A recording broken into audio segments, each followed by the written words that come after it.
to this destiny debate on andrewtate. I guess you can go ahead and skip on like 12 minutes for that one. I watched the full videos and let's watch it. Don't believe that Pearl would have the same opinions if she was hot. Your reaction before I speak. I think Pearl, if you can make more money, you should always go for it. Having more money is always better than not having. That is absolutely what I said. What I said was having more money isn't going to fix, past a certain point, this 70 to 85% chunk in your life. There are so many people from my generation that are working for tech companies that have all this money, that sit at home, play video games, they have no friends, they don't really talk to their family, but they're making lots of money because money is such a small fraction of what you need to actually thrive as a human being. Until you don't have it, you realize That's why I said listen, if you don't have it, don't have it. If you're making $20,000 a year, this speech is not for you. Let's not get serious conversation about this. I saw a tweet by you. Let me read it. Folks, modern women can't stand us, Pearly, for many reasons. I actually did a bunch of, you see me along with her on the show. I love you. But my modern women can't stand you either. Probably for good reason. That is 100% true. I will wear that hatred like a badge of honor. But there was a critique of her that I said were actually a bunch that came up in my feed. I want to play this one, Deli. Do number 2. We don't believe that Pearl would have the same opinions if she was hot. And I'm willing to bet any amount of money on it. Okay. You're all thinking it. I just say it. Okay, your reaction before I speak. I think Pearl is a pretty woman. I do too. I do as well. She was here. We did a show. But what do you think of that lame criticism as far as I'm concerned? That, oh, if she were hot, she would be advocating for promiscuity. If she were hot, she would be, you know, I think it's super lame, but feminist. everybody does this. I bet if I went through your social media, how many conservatives retweet things like, this is what girls on the left look like, and it's some 500-pound whale's like, this is what girls on the right look like, and it's some blonde woman with like 2 assault rifles or whatever. Like, and I'm not saying that it's okay when they do it, I'm saying everybody does it. It's lame. It's dumb. Yeah. It's dumb. Like everybody does it. And it's interesting too because if you look at, I mean, if you look at like an Andrew Tate, for example, one thing that I think we can all kind of agree on is that when you look at the women that he dates, they're not unattractive women, right? They're not unattractive women that are drawn to him. So the idea that you have to be, oh, if you're attractive, somehow you have to be drawn to feminism. If you're attractive, you have to be drawn to promiscuity is kind of absurd to me. Okay, we agree there, so we'll move on. Yeah. All right, let's go to 909 on number 3. We're going to talk. This is from actually just Pearly's show. I love this clip. It's about female leaders and whether a female leader would be drawn to a feminized man. Let's do it. Was not allowed to be a pastor. A woman has to be silent in the church. I think it's always been where a woman is supposed to be subordinate, and this is what's happening. These comments are just showing society's reaction to women. Help me, sorry, help me in the Bible. Yeah, help me. I know, but that's the thing. Like, why is she this little helper? Like, she's just supposed to be in the background. Why can't she lead? Why can't she do that? I think again, to my point, a woman can. A woman can. The point is that is traditionally a masculine role, and this often comes down to what both each gender is attracted to. As I said before, a woman can have that position and want to roll and even want to be the leader and so on and so forth. And she can find a guy who will be happy with that and will be happy to assume that position. I'm just saying that's going to be a more feminized man. Okay, let's I mean, I think the most feminized men are the ones that want little girls that have no careers, no ambitions, and no drive to do anything in life. Because I think they're threatened by anybody that's like even remotely as successful or as intelligent as they are. So you brought this up before. We didn't get to this part about. I don't hear anyone. I don't know who you're talking about when you reference like, oh, guys. The idea that like I would be threatened by a woman that's like a leader. They're not threatened though. They just they're only not a feminized man would be It's not threatened. Okay, this is where we differ. Okay. It's not that they're threatened. It's just that that's not what appeals to them because they want to be the leader. They want to take on that responsibility and they want someone next to them with an energy that's going to be more submissive. So it's not about threatened. It's just about preference. Like I want to be the man of the house. I want to provide and protect my woman. I want to be the primary breadwinner. I want to do all this for you because I love you. And in turn, I want some things for you, which involve, I want a woman who's going to take care of the home. I want a woman who's going to want to be a great mom. I want a woman who's going to prioritize those aspects. So it's just, to me, that's not, I'm threatened by that. It's just what I want. In the same way that a woman can say, I want a guy. Yeah, that's fine. I guess so that's not threatened though. Like I know, like I've seen you go head to head with Sneeko. If you are a high value man, if you've accomplished a lot in your life, if you're achieving a lot, if you live in a high power lifestyle, and you're just looking for a submissive bang maid, that makes me look at you twice. It's very weird to me. But I mean, if that's what you want, I think that's fine. But when you could have somebody that is capable of like complementing your life in such a powerful way. But that does complement your life. No, it doesn't. 100% you could swap that woman out with a million other women to do the exact same thing. That's not true. It absolutely is true. Those guys love those women. That's fine. Dearly. But if you're a high value man, why would you choose the bang maid? Why would you? Because you could have somebody that could do so much more. That'd be so much cooler. If you're a high powered man, why do you want a female version of yourself? Why wouldn't you want somebody that can exist in your domain and thrive on your level and be a part of what you do, rather than like, this is my silly little wife that stays at home and she makes coffee for me because that's all she's capable of doing. That woman is complementing your life. And that, by the way, those women who choose to be stay-at-home moms, those women who choose to prioritize marriage and family, that's not because they're not capable of doing something else. A lot of those women are wicked smart. I have a friend who graduated from Princeton, opted for that lifestyle. So that's an assessment. You can say that, but you're living in both worlds now. Why? You can't say that because this guy literally just said that like men are the leaders, and you probably believe that biologically men are. So you're like, well, women could do it, but they choose not to. No, in your mind, you think that women are better suited for the motherly role and men are better suited for the leadership. You don't think that most women could do it. You think that they exist on a different level for men. I do absolutely think that most women could do it if they decided that. Do you think men and women are even in terms of what they could achieve, like leadership-wise? I don't think we're equal because we're not the same. So I think we have different strengths and different weaknesses, which yes, a lot for me is derived from biology when it comes to that stuff. But I'm not here to say that women are less than in terms of less intellectually and can't do this and that, and that's why they want to be. Pearl uses the word helpmate from the Bible, which essentially means that you're there to provide support for your man. You don't want to necessarily be that person out there doing the grind. Sure. Again, hormonally, that's fine. But again, that's great. If someone wants to be that, that's fine. That's a deeply disrespectful way. What's disrespectful? It's a person that stays at home, takes care of your stuff, and you have sex with them. That is not what it is. A woman who decides that she wants to be there to support that family essentially is driving a lot of that ship. What do you mean support how? For example, I'll give you a perfect example. Me, I stayed home for a year in between leaving Fox News and doing this. I stayed home for a year. I loved that year. I put food on the table to nourish my family every single day. That brought me an incredible amount of joy. I took my kid out to do a bunch of stuff. I spent time with my parents. I took care of that family. I was there to provide guidance and support for my husband and ventures he was doing. I felt incredibly fulfilled that year. And that's coming from a woman who had sat on The View and had anchored roles and done all that. I didn't feel less than. In fact, I felt that when I was fully in my femininity in that year and I was fully providing that support for my family in a different way than I'd ever had, I was more fulfilled than ever. That wasn't a reflection of poor intellect. That was a reflection of me kind of doing something different that felt right. So sure. And who's to say that women can't do that? To be, for the record, I don't want to make anything personal. But you're talking about... But hold on, you're back here though, because anybody could be a mom, but that's not just what you want to be. You want to be, most people. Not anybody can be a mom. You can say that more people can be moms than can be Jedediah on Jedediah's show in Valuetainment, right? So even though I think you said earlier, you have 3 year running around, you're back here in the studio doing what you love. You love working with stuff. So again, yes, I am here. I'm here 3 days a week, but I'm here 3 days a week, not 5. And I'm here for 1 hour a day, 3 days a week. Why? Because my kid comes first. That's fine. But you're still doing like high value stuff. You're doing cool stuff. You're not just a woman at home doing nothing and taking care of the household. You're working too. But me sitting here is doing cool stuff. But you know what? Me when I'm at the playground with my 3-year-old and I'm teaching him how to do something and he's learning how to ride a bike for the first time, that's cool stuff to me. I don't disagree. This is not better than that. If anything, that is better than this. Yeah, sure.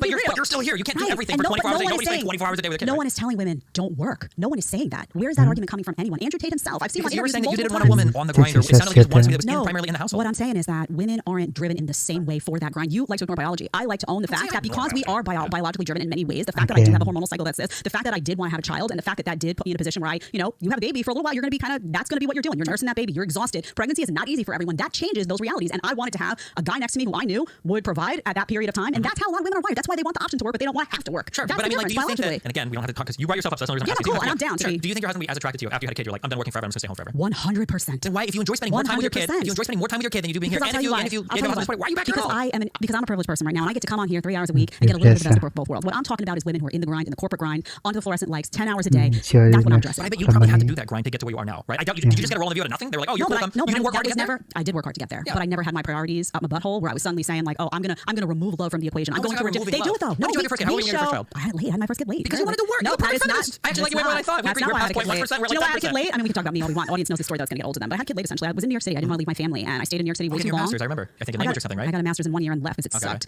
Waste of time. Don't spend your time in a master's degree. We can disagree about that another time. But and I had a baby late. And my advice to women is don't wait because you know what? If I had started earlier, I'd probably have another kid. But I'm 44 years old, and I'm in my head always about that. Like, is it safe to do it now? All that kind of stuff. But I would have had more because the fulfillment that I got from having a child far outweighed any fulfillment I got from any career or any other nonsense. Doesn't it kind of feel a little bit like when you talk to some of these guys who are like 35, like, yeah, I've banged 150 chicks, but I regret it. I would have lived my life a lot differently if I could have it. Like, if you're a 20-year-old guy, you're looking at it, you're like, really, man? Or like when you're a poor person and a wealthy person is like, all the money in the world just doesn't solve any problems, that's bullshit, guys, right? because we know that money does solve problems. No, past a certain point, money absolutely does not solve a certain point. Past like 85K a year. Your life is not. Absolutely. That's garbage. As somebody that's been on both sides of it, it is absolutely true. As have I. It is absolutely true, okay? So you're living your... Don't believe that. That's a lie. Well, okay, if you're going to say like living in LA. $85,000 a year? Where are you living?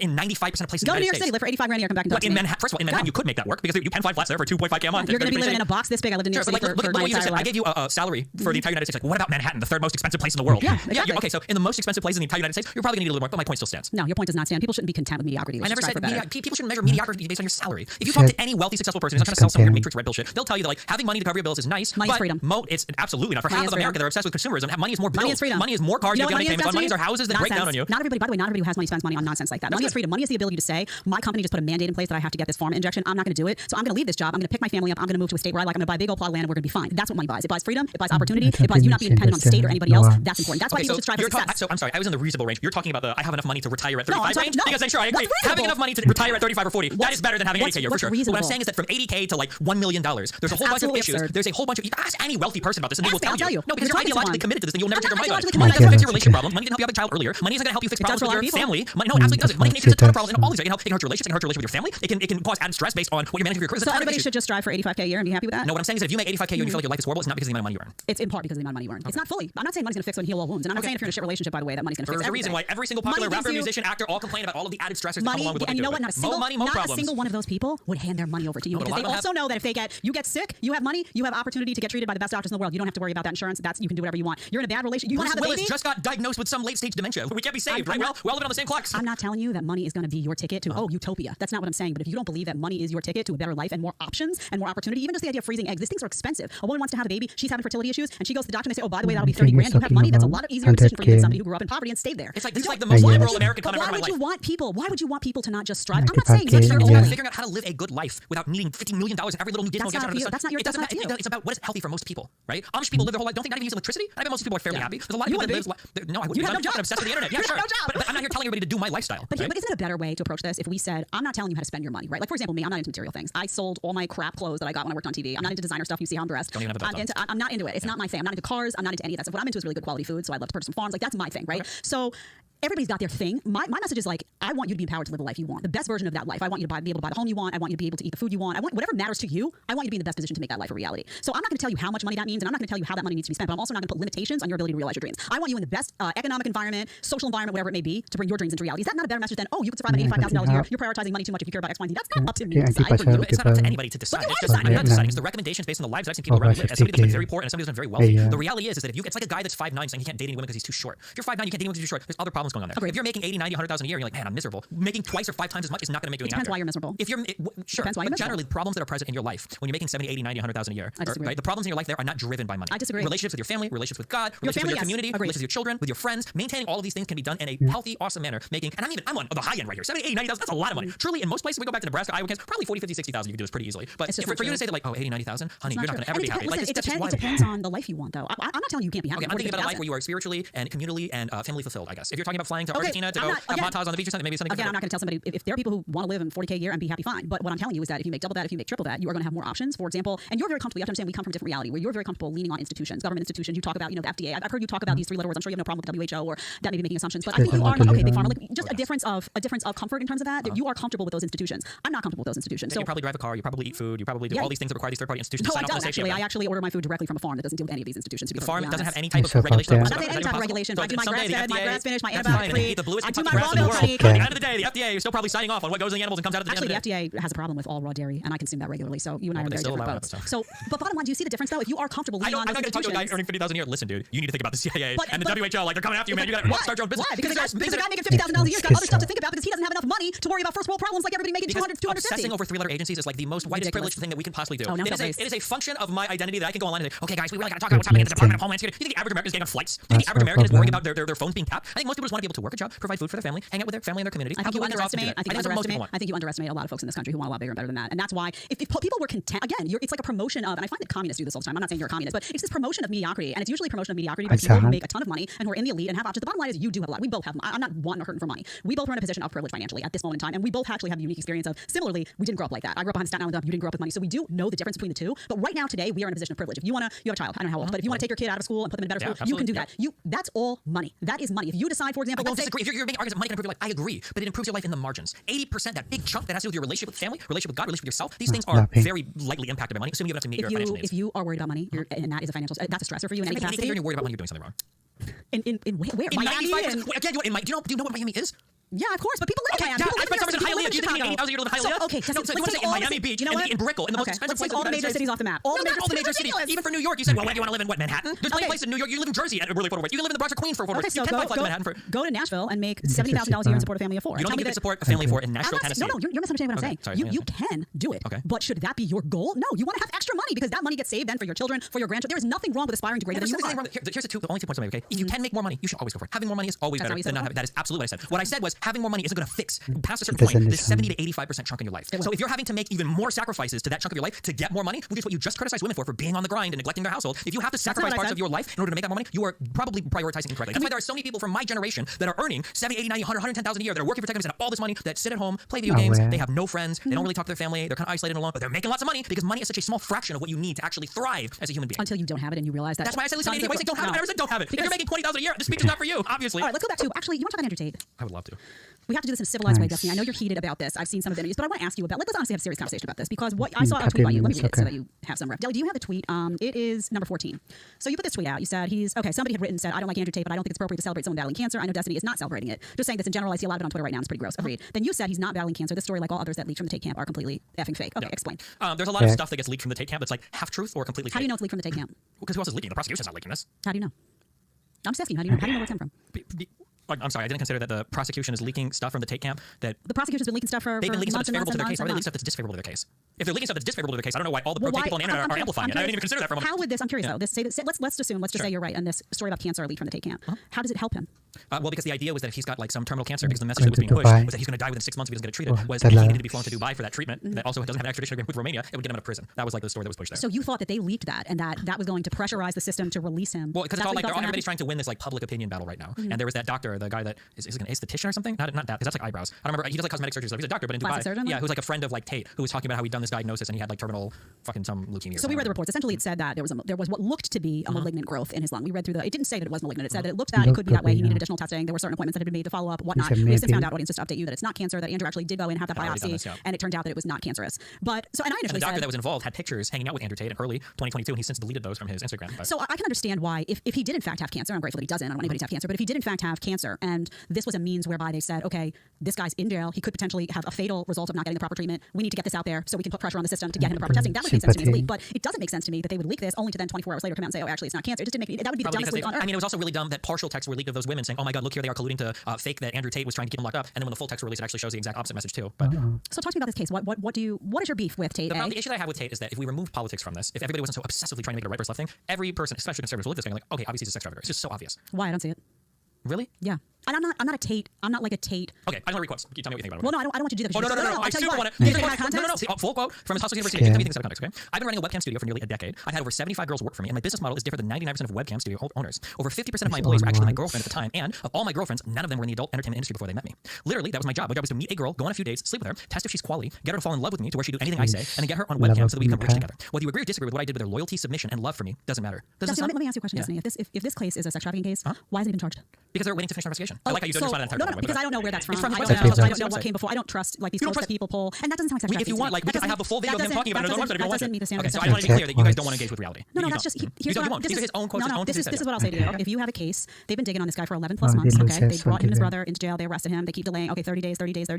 They have not charged him with They don't have to anything. charge him until they're ready to charge No, him. they don't have to under the Romanian system, which is deeply corrupt. That's absolutely insane. That could never Nobody happen agrees in with you. the That's United funny you think that. States. In the United States, I It's think you got like 7 to 30 days to charge or whatever. In the Romanian system, it's longer. But that's okay. But you think it's corrupt. But that's your opinion. That's not a political opinion. Nobody internationally agrees with Okay, it. so what happens if at the end of this there are no charges? Then he's Then released. what happens? And then your opinion is what? That they didn't have enough evidence to press charges against him. Okay, so but why don't they just? It's been 11 months. They've been digging into videos, into electronics, I don't know what interviews, other doing records they're subpoenaing everything. right now, or how much more, or how many tendrils this investigation has right now for why they're continuing to hold them before charging. I don't know. Do you know?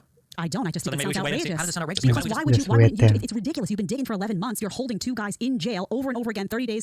You wouldn't even accept the security camera footage that showed girls going in and out of the That house. security as camera evidence. footage, first of all, you don't have to submit every piece of evidence So to you- the prosecution. Secondly, that footage, why- I don't think you've watched all of it. but It's this not the is exculpatory footage you trans. think it is. I watched you watching your show. What it shows is 2 girls coming out of a compound that a security guard is watching and then getting right into an Uber and going somewhere else. That's not freedom of movement. Then all the security camera footage is 2 girls that are standing right outside the compound with an armed security guard right next to them. What when they about, pick them up and all close the girls? What about all the girls that made the accusations and then were shown in videos partying it up? What about the girls I that don't said? understand. What A girl about partying up, if the Yeah. defense wants to bring that up and saying, well, look, they were partying, so they couldn't have been trafficked, which by the way makes no sense. So they can do that in court, but that's not exculpatory evidence. That doesn't clearly show just because you were partying doesn't mean that you weren't raped or trafficked. That has no bearing on so the difference. it's a normal reaction for somebody who's been horribly assaulted to then stay in that house, be half naked, twerking, walking around partying, say that they were, by the way, confined to that area and couldn't leave Stockholm while they have access to a syndrome. phone that they're scrolling. Does that make any? I don't care. If how you feel about followed Andrew Tate. anything about pimping, and if this was, by the way, if this was about Epstein or anybody else, you would say, oh, well, of course this is possible. But yeah, if you looked into or read anything It about just doesn't make anything, sense to me. because you don't care to find the truth. No, Because I've it bothers watched- you. I've It completely makes sense. If you listen to any pimp talk about how he pimps women, none of them will tell you. where's No, the- let me finish my sentence. Go ahead. None of them will tell you that I had a gun to her head the entire time. Nobody pimps that way. It's not efficient. You can't control people that way. The way that you control women through pimping is you find some need that they don't have fulfilled, and then you try to fulfill it. One of the ways Andrew Tate did it was through love and relationships. That's one way to do it. A lot of women stay in abusive situations for a long time, even without being trafficked. How many women remain in abusive households for years or decades? For you to say that like no woman would ever That's stay not in sex this trafficking, this is sex trafficking. But you're trying to make the claim that if they're being trafficked, there's no way they would stay. There's plenty of ways that they could stay, especially if they're But getting mindfucked by Tate. it doesn't meet the standard of sex trafficking if you have free movement in and out of the house and you have access to phones and technology. That's not what the allegations were. So The that's- allegations were that they couldn't leave, that they didn't have mobility in and out of the house.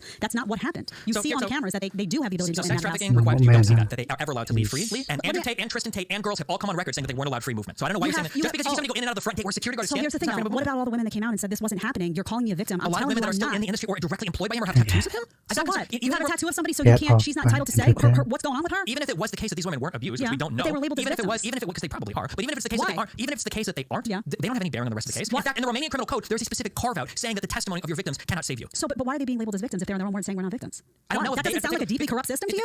You have to see what the investigation turns out. That's What definitely is have to that? wait. So is it Sure, so you okay, believe? so Wait, no. You said there's women that are coming forth and saying X, Y, and Z, and it's been proven. So why are their testimonies say anything valid? has been proven. But why is that testimony valid? And you've got people coming out and saying that's not what happened. Don't call me a victim. I was not trafficked. I was there of my own volition. Why is that statement not valid? That can be part of the defense if they get charged and they have to go to court and they got to But fight over it. they've already come out and said what you're saying doesn't matter. It doesn't fit the talking point we're looking for. Hold on. I don't know what you know insofar as legal Said systems work. I by the don't care what somebody judge. says in front of a camera. If they want to be sworn in and under oath, they want to testify in a criminal case about what has or hasn't happened, then that's fine. They can do that. But for somebody to come out and say like, oh, I wasn't a victim, that doesn't mean anything. There are lots of abuse victims that say, oh, well, I wasn't a victim, who are absolutely victims. They don't have the evidence, Destiny. If they had it, they would have been more than happy to charge this You guy don't know already. that. They have enough evidence right now to keep them. You don't under need this any evidence to You keep them. absolutely do. You have to show to the judge that you have evidence that shows there's a likely outcome, that there's going to be charges at the end of your investigation. They don't have to charge them until they feel like they're ready to do so. They have 180 days to do that. They 100% do, but if they already had the evidence, I'm just curious how much digging time you would need. Depends on how much they find. Neither of us know. Listen, you're reading quotes off the internet. You're like, it's right here. I'm This is reading sex quotes from trafficking. Andrew Tate. Right, and you're saying this is sex trafficking. So you don't think that a court system would have just as much access It's to that to say, not here it is, such a sex trafficking, court, lock him up, that's it, charge him, let's get into it. They're seeing the same thing as you and saying it doesn't meet the standard. That's not true. what's You don't happening. know that. Of course it is. He would have been charged already for that. That's not true. The investigation might be sprawling. They might have dug into one girl's thing and then they say, oh, he also committed tax fraud. They might see tax fraud and they go, oh, he's also committing fraud and financial I can't institutions. They speak might to- do financial institutions and they go, oh, actually, the way he runs his casinos is actually really fraudulent. I can't speak to that. That's fine that you can't, but you are right now by saying I'm you should not charge him. talking about these charges When from you these say they girls. should have charged him already, you're saying, well, they must be done with their investigation. You don't know that, so I don't know why you're saying that. What I I'm don't know saying to that. you Wait is for the if you've investigation been digging, if you had dug for 11 months into Epstein, you would have found plenty. You would have found what was, if you're digging into somebody's stuff for 11 plus months and you don't find anything, that comes why forth you enough for said you to say, it's charge us today. so Let's charge him today and we'll continue this investigation. You can't charge and continue an investigation. You might run into weird double jeopardy stuff. You might lose the ability to. let's see what Have you ever happens. watched? Have you seen The Wire?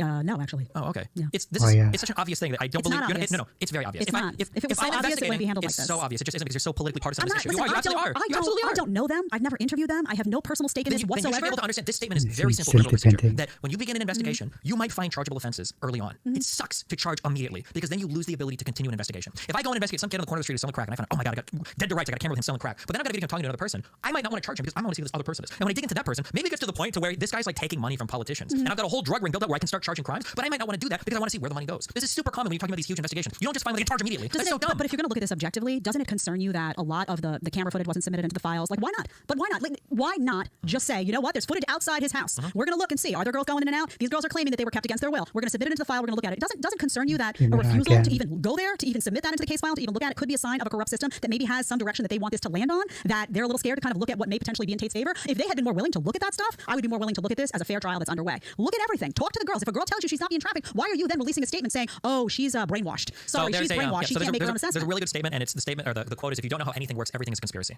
The prosecution doesn't have an obligation to submit every piece of positive evidence for the defense when they're talking to the judge. What they have an obligation to do is, if they come across something that is clearly exculpatory, they are required to submit that or take that into account when it comes to dealing with the whatever charges they're trying to assess. That CCTV footage is not exculpatory. All it shows, I was shocked when I saw it the first time because I thought I was going to have to be like, okay, yeah, maybe this is blah, blah, blah. It further reinforces the idea that these women are under lock and key. The only thing you will ever see is two women coming into a driveway area, a gate opening, an armed security guy right here looking at them. They'll come out and they'll grab a pizza and then they'll go back inside. And then people are saying, look, they have freedom. What about the girl? Despite the fact that Andrew Tate, Tristan Tate, and some of the girls have all said, no, they're not allowed to leave the house. And some of the girls said that's completely untrue, and they were labeled as being brainwashed, and their The ones with the testimony and their tattoos of statements. the Tates, who still work in the industry, who have everything financially to gain from Tate getting Why out. does that not make their statement valid, though? They're saying I was not There are trafficked. literally text logs leaked right now showing the Tates trying to get women to make these statements to let them get out. What about the women who I don't know if you saw, did you see the Vice documentary? Yes. Okay, so what about those women that did you find that to be horribly biased? Just so I know that you're of sane mind. I mean, Vice has a slant that they want to show the story on, of course. The What do you women, mean by horribly biased? the women that they showed in that. What about when they showed that these had already been submitted to the police, and the police had looked at it and said there's no evidence here. This is not supported by evidence. What the police said was there wasn't enough evidence to charge a crime, which in the vast majority of rape cases is true. It's very hard to get a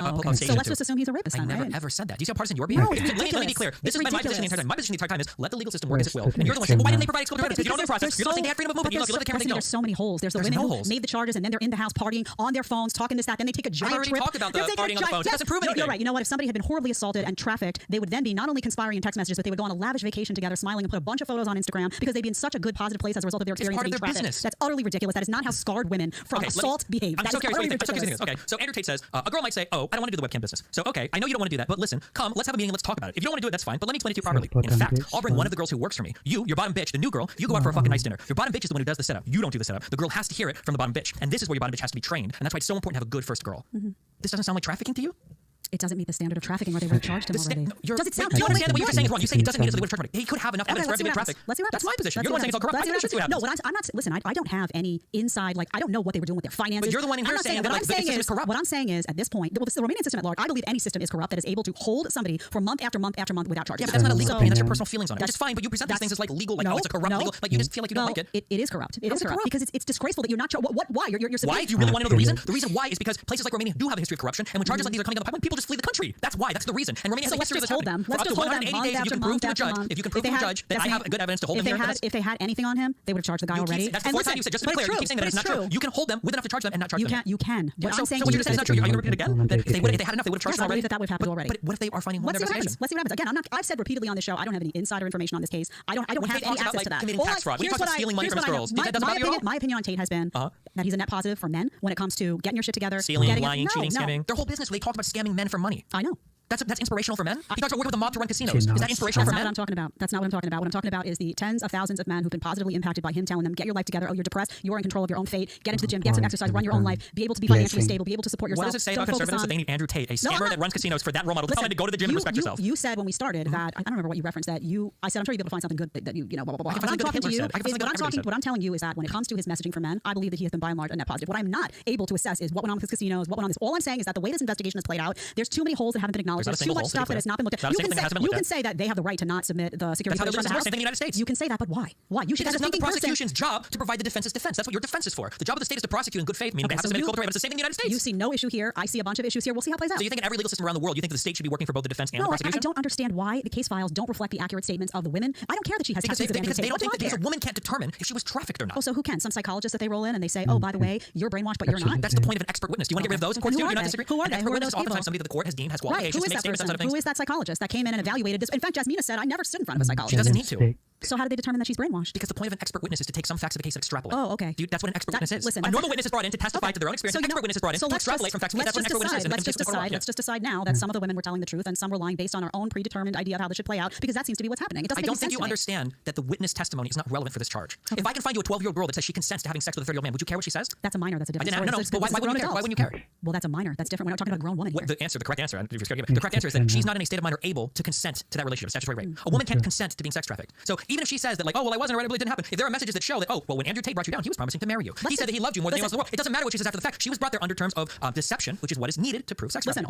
Let's see how it turns out. Let's see. Well, you're the system corrupt the entire time. I think it's working. I don't think the system's working fine. Because you don't like expert witnesses and you don't like prosecution. I don't think there's too many loopholes in the story. I just repeated them to you, but I want to close. Deli, do we have more? I just want to make sure we get to what kind of super chats we got? We got a couple super chats. Bring them in. Let's do the super chats first, and then I just want to do one last thing before we close. Oh, Deli, you sent me these. See, I was so immersed in conversation. Let's see. We have Mr. Renegade. This debate with Destiny is just a warm up for what you're going to encounter on the Whatever podcast. You know the Whatever podcast?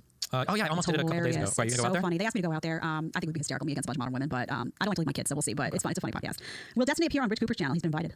I don't know who that is. Maybe Rich Cooper? I don't know anybody in the side of the world. Oh, okay. That would, by the way, that would be fantastic. Is he in the studio? He's not. No, I don't know where he is. He does, I think, remote. But that would be an interesting exchange back and forth. He's kind of like a, I don't know, maybe like a Rollo type. Rollo Tomas. Have you debated Rollo? I would be a fucking coward, so but we'll see. All right. Last stop 3. Oh, man. Last stop 3. I don't know what that means. I'm not condoning anything. Oh, last stop 3 is like a heart. If that's what it says. Can Destiny elaborate on why he's comfortable with polyamory and if there would be long-term effects on society if this became the norm?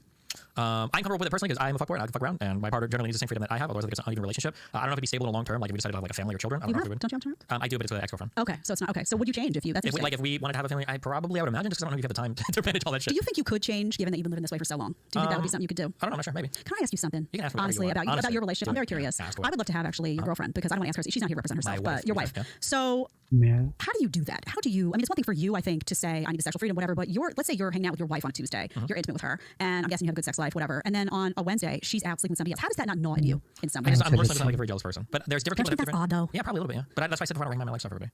Is this somebody you think you would want to potentially? You're married, so you would want to potentially have a family with. Like, of course, she's my wife. She's like the coolest person I know. Yeah. So to me, it's like there's something. Don't take this word the wrong way, but I often use the word when I talk about women who are hyper promiscuous and women who don't pair sex with emotion. I use the word broken, and what I mean by that is that something in their system is kind of like it's off. Like it shouldn't be that way. I feel like women shouldn't be inclined to behave that way. As a guy, I always think of men as quite territorial by nature, and that guys oftentimes should be wired, or vast majority of cases would be wired to be bothered by the idea of their woman being shared in any way, or their woman going off and being intimate with somebody else. Yeah, I guess like for me, I know the value that I provide in a relationship. I don't think my wife's gonna leave me for anybody. If she doesn't, I find another wife, I guess. Is there in terms of like jealousy and whatnot, I just don't feel very jealous very often. And there's like a lot of sexual experiences that I still enjoy chasing. And I wouldn't have any respect for myself or my wife if she stayed home while I was out messing around with other people and she wasn't allowed to do it. It wouldn't make any sense to me. Who do you think is responsible for that paradigm in your relationship? For example, if you turned around tomorrow and said to her, I don't remember her name. Melina. Okay, if you said Melina, I don't want to do this anymore. I just want to be with you. Do you think she would jump on it? I have a hunch that she might. She would probably, yeah. Okay. So well, actually, hold on. I should say she's gonna fucking kill me if I say that. Our relationship is complicated. I'll say that. I think we both enjoy messing around a lot. Even outside of sexual relationships, I have a proclivity for very dramatic, insane turmoil. I love that in my life. On my stream, there's a lot of crazy people. When I travel, there's a lot of crazy people. I think you commented before I'm going on. I think I've got like 7,000 jihadists outside. They're probably waiting to murder me because of my tweets earlier. So this is all like really fun and exciting for me. I think sometimes for her, and God bless her for even remaining with me for the 4 years she has, it can be hard to deal sometimes with the crazy shit that I'm inviting in my life all the time. That's not unique to like sexual or professional relationships. So sometimes for that, she probably if we could like chill a little bit, that'd be fine. But she's dealt with me so far, and I mean, she's still hanging on. So. And what is your sexual? You have some like you only sleep with women, but you're intimate with men. Explain to me. I'm half bi. You know. What does that mean? I mess around a little bit, but I wouldn't like date a guy. But you do everything else but date them, but taking seriously. Not everything else, but I don't know how like deep you want to get into like if well, it's like after hours like plug talk with bonding. Has there ever been an instance where you and your wife are like sharing the same guy, or is there? No, that'd be fun though, but no, because it's really hard to find like bisexual guys. Most guys are like pretty gay. Do you entertain the idea that somebody could fall in love with somebody else, and that could be a big problem? I'm a really cool guy. I don't think she's gonna fall in love with anybody else, but if she does, I'll just find a more compatible girl. Fuck it.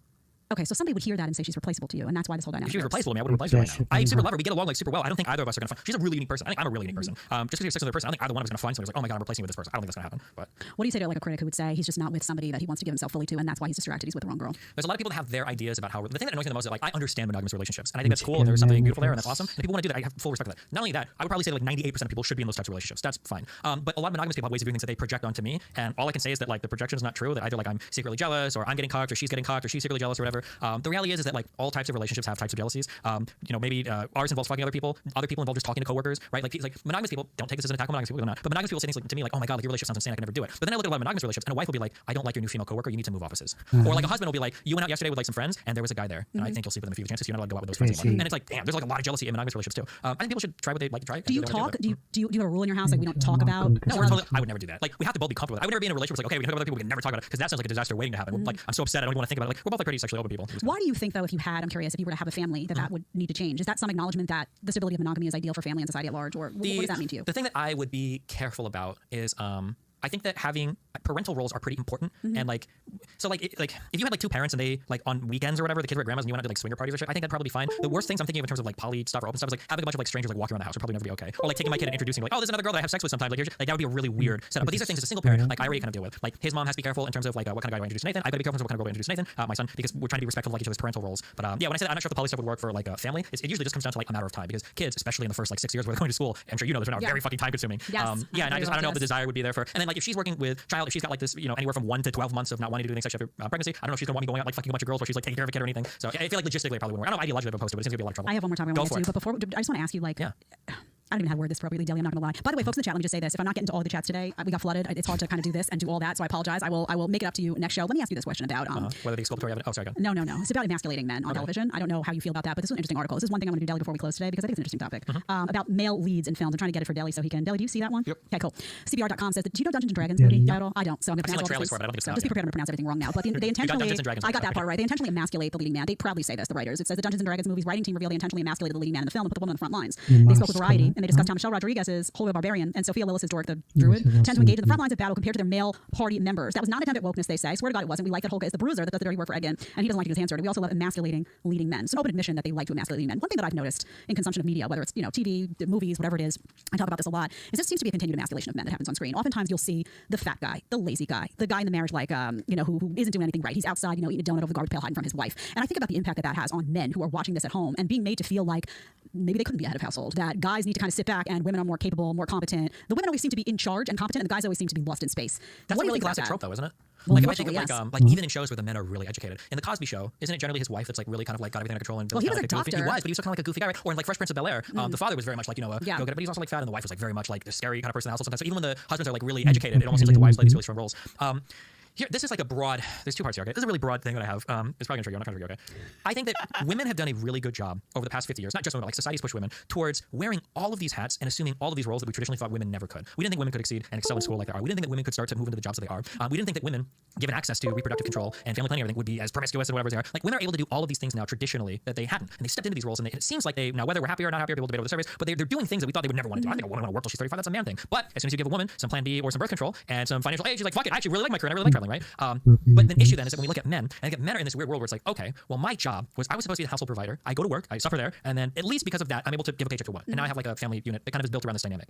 But men have this huge identity crisis where women have assumed all these roles, and men are like out here, and it's like, okay, well, I'm working. And we even saw the woman say it in the video earlier where she's like, I don't need your paycheck. And the guy's like, okay, well, fuck me, that's like all I have to offer. And men have this like huge identity crisis of not knowing what they can do. And on one end, you've got feminists that push feminizing men, which to some extent I think would be incredibly positive, but they don't ever actually push feminizing men in terms of like, let's make men more emotionally intelligent, more communicative, more empathetic in relationships. Instead, it's just a constant attack on traditional masculinity. Like, fuck the brave man, fuck the strong man, they just attack. Instead of building up like more feminine qualities, they just attack the masculine ones. And then you've got on the other end, you've got like red pillars saying what you need to do is you need to be hyper ultra masculine. When the reality is that like if a woman is working a job and she's got her paycheck she handled, like if she wants some ultra masculine dick, like you said, she's gonna sleep with the top 20%. You being more masculine isn't gonna win that woman unless like a top 1%. So I think men have a big identity crisis. Like where are they supposed to be? And I don't feel like they get good advice from anybody. But, okay. Why do you think they leave those guys that you talked about, like guys who guys should be more feminized, guys should be more emotionally intelligent, guys should be all of those things? If that's true, then why do you see women repeatedly leave guys like that and go after the hyper masculine guy or look over that guy's shoulder toward the hyper masculine guy? See, I don't think women want any of those things. I do think they want someone who's communicative. I do think they want someone who's respectful. respectful. I do think they want someone who's honest. You enter a dynamic in a relationship. I think there's an expectation that you would fulfill whatever commitment that is that you both agree to. But I don't think women want feminized men. I think they want a rock, a sturdy rock. And when they ask for more emotion from you and you give it, very oftentimes it's a turn off.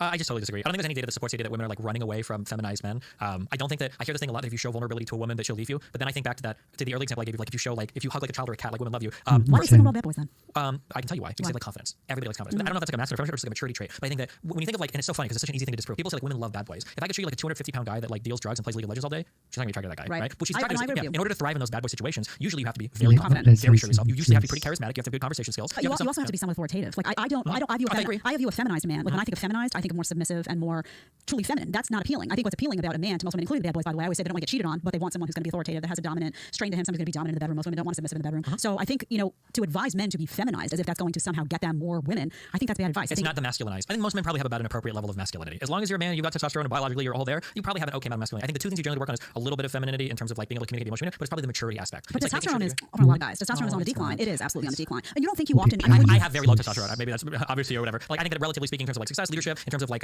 being horny as fuck, in terms of doing all these things, like I think I'm a relatively masculine person. I don't know if like the testosterone level falling by 1% is going to be like, oh my god, like everything's over. I mean, I really see a society that loads masculinity as women oftentimes crave it. I mean, I think women generally do like, we talk about muscles and all that stuff. I don't know how you feel about that, but one of the reasons it's not aesthetics for us, it's really just sturdiness. It's like we're walking down a dark alley and somebody's gonna be able to jump in and take care of things. It's strength. Women really appreciate strength in men. I totally fortitude. If you're talking to women that are like looking for relationships, like it's nice to have those things. This is how I view it. There's like this maturity bubble that fills up like 90% of what a person's looking for, and then on the side you've got like these very masculinized and very feminized traits. So like if you've got a guy that's meeting all these things for you and he's like really tall, he's got like really big muscles, that's a cool bonus. But it's never selling you in a relationship. Same thing with a woman. No, it's not. A woman who's like, a meathead that's exactly, sure. No, they're awesome bonuses because they accentuate the differences between us. Same thing with a woman with a really nice body, or a woman who's like a 4'11", very short woman, or a very cute one. Like these are nice things. Assuming all the other things are being met, like the feminine and the masculine, I think are like the frosting on the top of the cake. But people what do you fixate view on though? these I'm curious things. because you and I have very different views. Before we close, I'm probably going way over here. That was going to kill me, but Just, 1 minute. Okay, we have to go. Oh my goodness. Do you have like a $50 super chat or anything to read? Do we have anything big to read before? No. Okay. All right. I didn't even realize what time it was. See, it was such a good conversation that I completely forgot about what time. It was very well detailed conversation, a lot of topic discussion.